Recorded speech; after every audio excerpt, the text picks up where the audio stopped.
house. The fireplace on the top floor. And according to Mrs. Bushcraft Wave, you would come in through this doorway,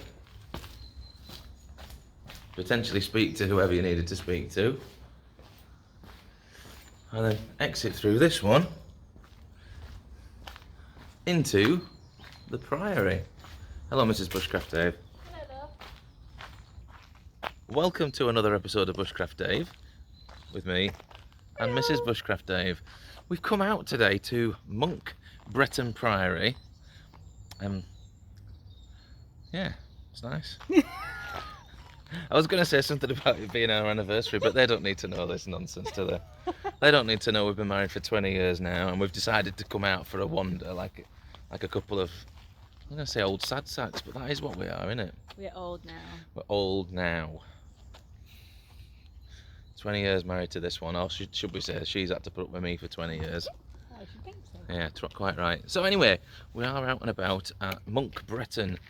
Bretton Priory, another part of our, well, interestingly with this one, it is part of English heritage, so we've come out because we thought I'll take advantage of our membership. But at the minute I can't see a point where you would actually have to pay to come and visit for this one. I mean, we've come out fairly early doors on a Sunday morning. But it is part of English heritage anyway, so it is maintained and looked after. So thank you for joining us. Let's have a little look about and a wander and find out a little bit more about Bretton Priory.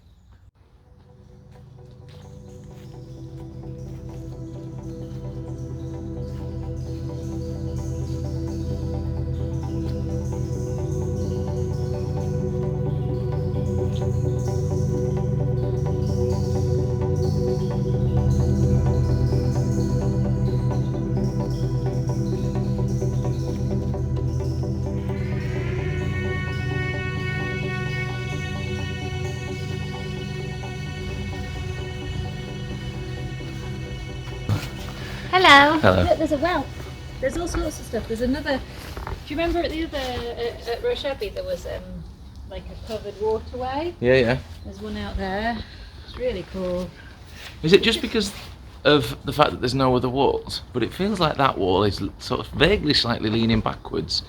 But it might just be that because of the fireplace. I think it's the fireplace. And the curved bit of this remaining bit.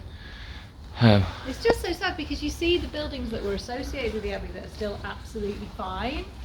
Yeah. And you think, what a shame that they slighted this amazing building.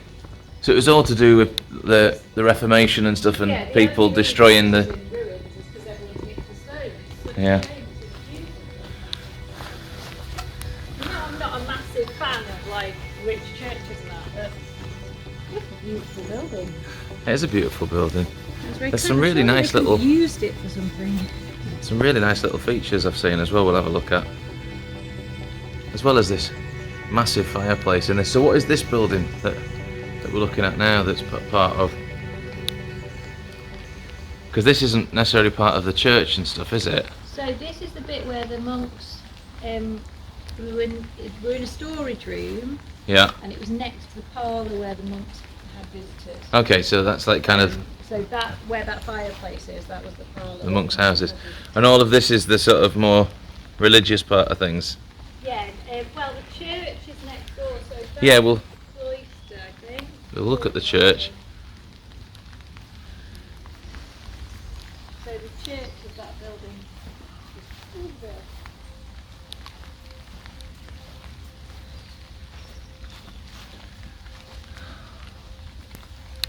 Still like evidence of some really beautiful stonework and stuff.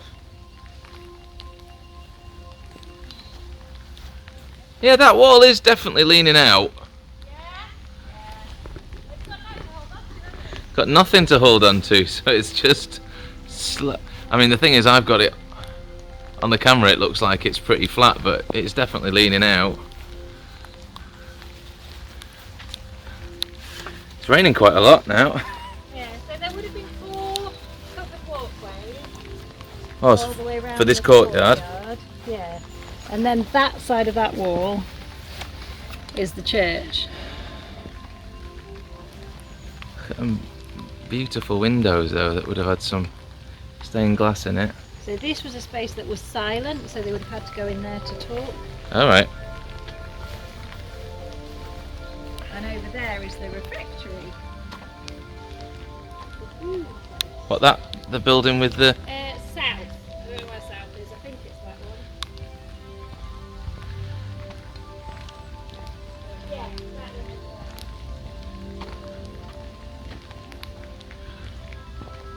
The remains are huge. I didn't realise there's even more out there.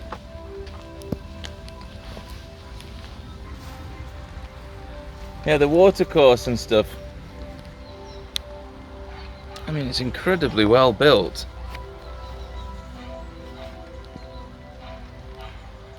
Watercourse. There's buildings everywhere.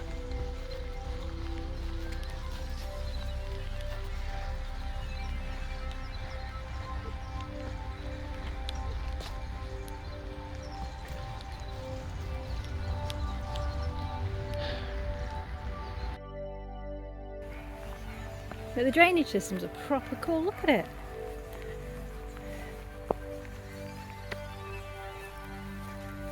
I don't really understand, but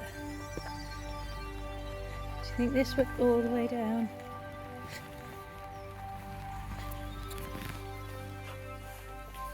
You see, you can probably see that than me.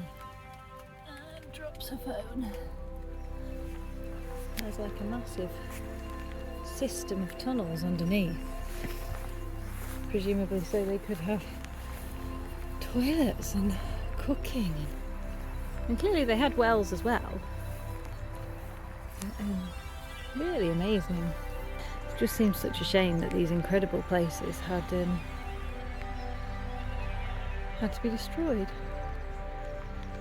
as they were technologically incredible, really ahead of their time.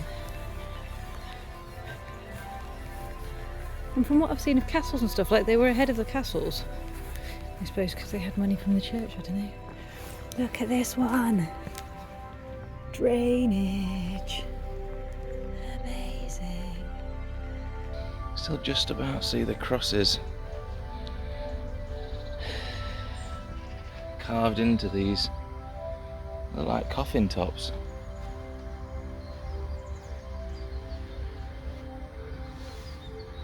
The ruins are so extensive. All the way down where Mrs. Bushcraft Dave is there, there's just building after building, running all the way along the line of where those trees are.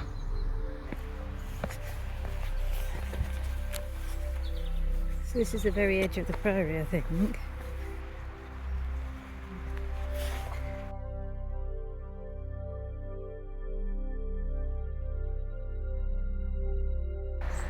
Don't know what these little rooms were at this end. No idea. Maybe the house. There we go. So from the other side, she looks like this. I wonder what he's talking about.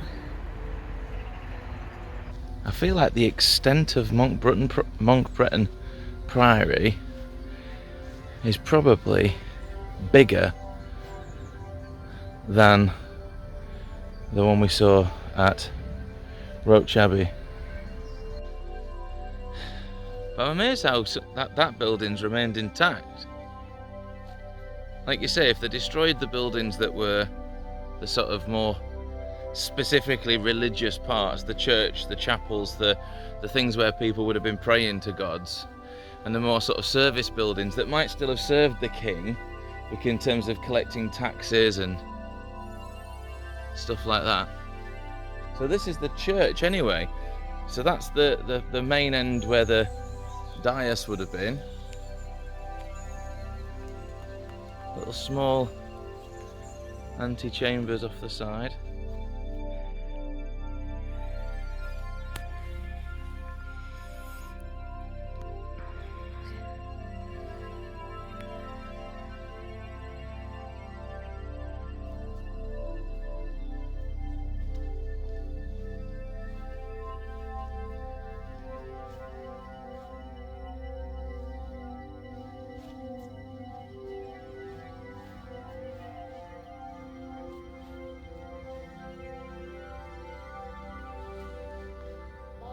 Some of the stuff that I love though, you can see in the brickwork, you can see the steps where the wooden timbers would have gone in to create the staircases. 100 years of use, and then Henry was like, done.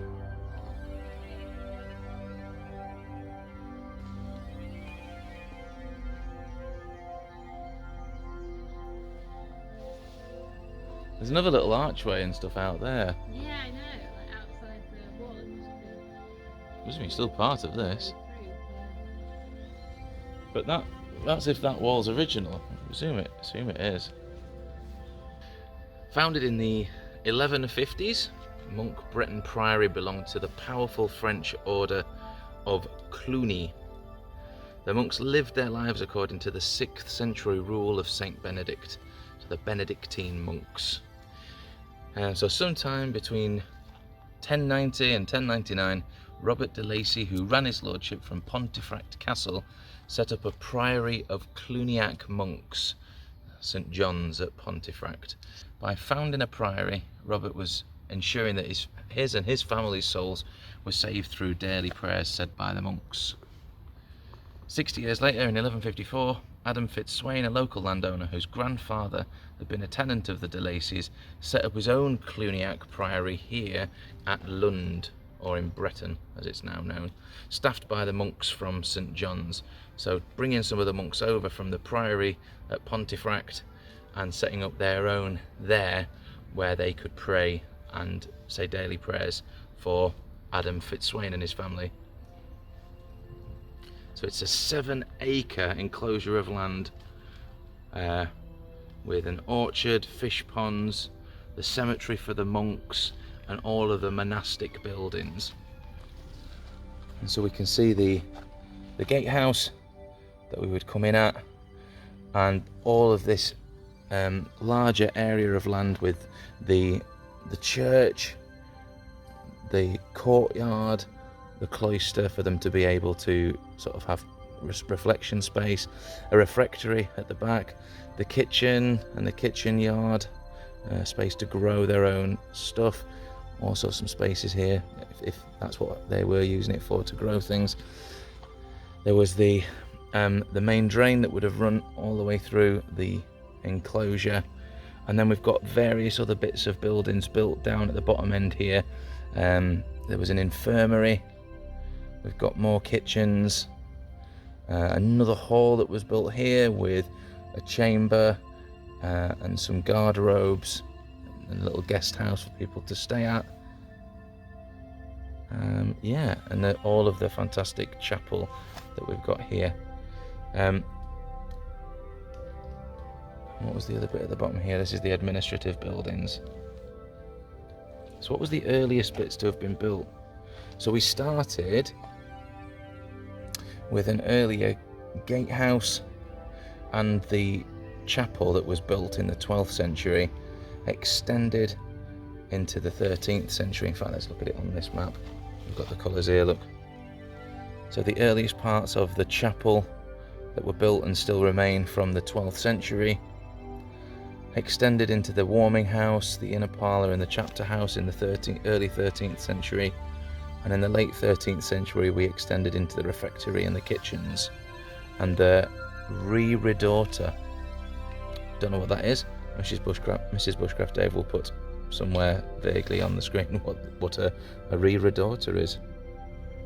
But yeah, the church kept getting built and sort of extended into the 14th century. There's quite a lot of sections built and redone, and then just added on to later. There we go.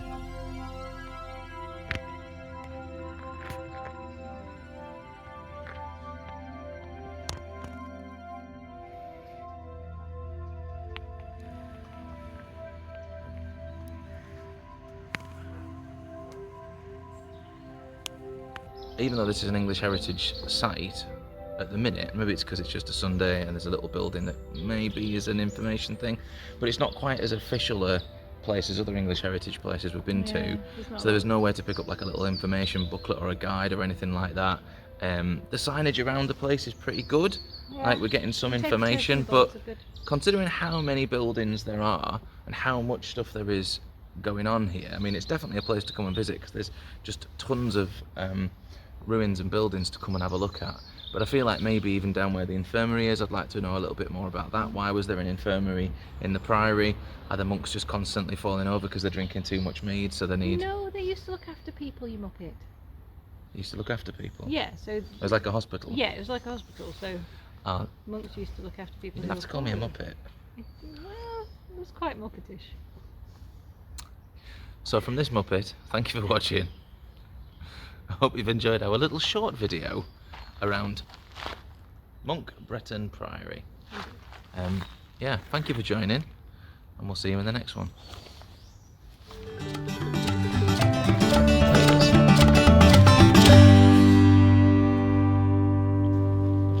So, Hello. am I saying all that again? I don't know. I just thought if we were talking, we might say something vaguely interesting. And at least we should have something historical in the background. Okay. So the bit that I thought might be the abbot's house is actually the guest house, and that's, again, I'm obsessed by the drainage, but that's where a lot of the drainage was. 20 years of marriage, she's been obsessed with drainage. But it's really cool. It's really modern.